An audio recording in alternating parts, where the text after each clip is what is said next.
अब ठीक हो तुम? बेटा क्या हो गया, किस बात की टेंशन ले ली? मैंने आंखें खोलते ही अम्मी को अपने बेड पर बैठे देखा। बाबा डॉक्टर से बात करते करते मेरी तरफ पलटे और मैं इनके चेहरे पर इत्मीनान नमूदार होते देखा। मैं क्लिनिक के एक बेड पर थी और मेरा पूरा वजूद बोझल हो रहा था। एक अजीब सी थकन थी जो मुझे महसूस हो रही थी। मैंने एक बार फिर आंखें बंद कर लीं और फिर यकदम आंखें खोली। मुझे मोमी का ख्याल आया था। मैं उठकर बेड पर बैठ गई।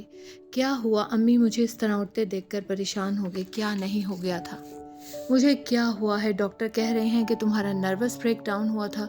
वो तो कह रहे थे अगर हम तुम्हें यहाँ ना ले आते और वो तुम्हें चेक ना करते तो तुम्हें ब्रेन हैमरेज हो जाने का खतरा था। बाबा ने पास आते हुए बताया। घर चलें बाबा, घर चलें। मैंने अपनी टांगों से चादर उतार दी। इतनी सुबह सुबह? मैंने हैरानगी से इनका चेहरा देखा। बेटा 4 बज रहे हैं। दोपहर के? सुबह के। मैं बेयकीनी से इनका चेहरा देखने लगी। तुम सारी शाम और सारी रात ट्रैंकुलाइजर की वजह से बेहोश रही। मैं और तुम्हारे बाबा तो पिछली रात से जाग रहे हैं, अम्मी बता रही थी। मेरे हाथ से बिस्तर की चादर गिर गई। 14 घंटे गुजर गए और मोमी पता नहीं इसको किसी ने सड़क से उठाया भी होगा या नहीं। पता नहीं इसने वहाँ मेरा कितना इंतज़ार किया होगा। पता नहीं इसको कितनी चोटें लगी होंगी, कितनी तकलीफ़ हुई होगी, कितना खून बहा होगा। वो कह रहा था इसकी टांगों को चोट लगी है। वो कह रहा था इसको सांस नहीं आ रहा। पता नहीं इसने मेरे बारे में क्या सोचा होगा। क्या हुआ है बेटा? कुछ तो बताओ। डॉक्टर कह रहा था तुम्हें कोई शॉक लगा है। कैसा शॉक? मैं तो तुम्हें बिल्कुल ठीक ठाक छोड़ कर गई थी। फिर क्या हो गया तुम्हें? अम्मी बात करते करते रोने लगी। मैंने इनके बहते आंसुओं को देखा। मैं इनकी इकलौती बेटी थी। वो इसलिए रो रही थी। मोमी की मम्मी भी तो रो रही होंगी। वो भी तो इनका इकलौता बेटा है। बेटा है या फिर था? मैंने अम्मी का चेहरा देखते हुए सोचा। ये मोमी कौन है? मैं बेख्तियार थर्राई। बाबा कुर्सी खींचे खींचे मेरे बेड के पास परेशानी के आलम में मुझसे पूछ रहे थे, इनको मोमी के बारे में कैसे पता चला? मैंने तो मोमी का नाम तक, तुम इसका नाम ले रही थी बार बार, बाबा कह रहे थे।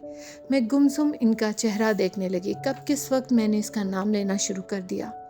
शायद ट्रैंकुलाइजर के ज़ेरे असर मुकम्मल तौर पर बेहोश होने से पहले किसी वक्त, मगर अब वो मेरा नाम मेरे माँ बाप के कानों तक पहुँच चुका था। कौन है मोमी? मुझे बता दो मेहर, मैं कुछ नहीं कहूँगा।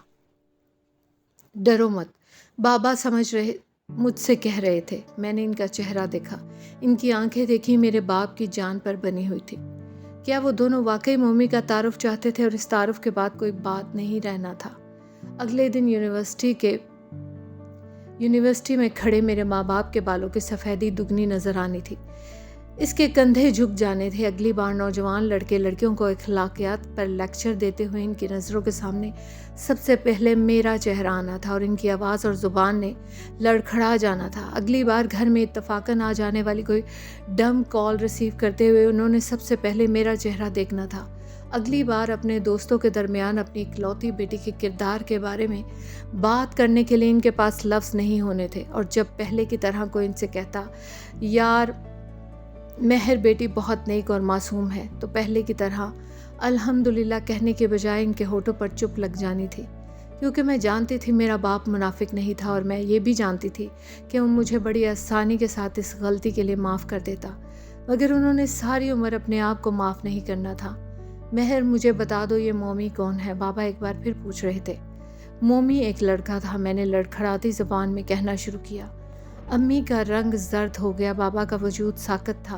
वो अपनी बाइक पर सड़क पर जा रहा था तो एक्सीडेंट हुआ और मैं रुक गई। मेरी आंखों में आंसू आने लगे और वो मर गया। बाबा ने मेरी बात मुकम्मल की। पता नहीं मैं रोने लगी, पता नहीं, मगर ये मोमी है कौन? अम्मी की आवाज़ जैसे किसी खाई से आई थी। तुम कैसे जानती हो इसे? बाबा की आवाज़ में चटख थी। मैंने टीवी पर देखा, ड्रामे में फूट फूट कर रोने लगी। कोई एक्टर था, बाबा ने बेयकीनी से कहा। मैंने सर हिला दिया। और तुम मेहर बेटा एक ड्रामा देकर इतना असर ले लिया? बाबा कुर्सी छोड़कर मेरे पास बेड पर आ गए। इनका चेहरा खिल उठा था। बाबा इसको बहुत चोटें आई थी, मैं कम से कम अब इसका नाम ले सकती थी, इसके लिए आज़ादाना रो सकती थी। ड्रामा सच थोड़ी होते हैं, झूठ होता है, सब एक्टिंग होती है।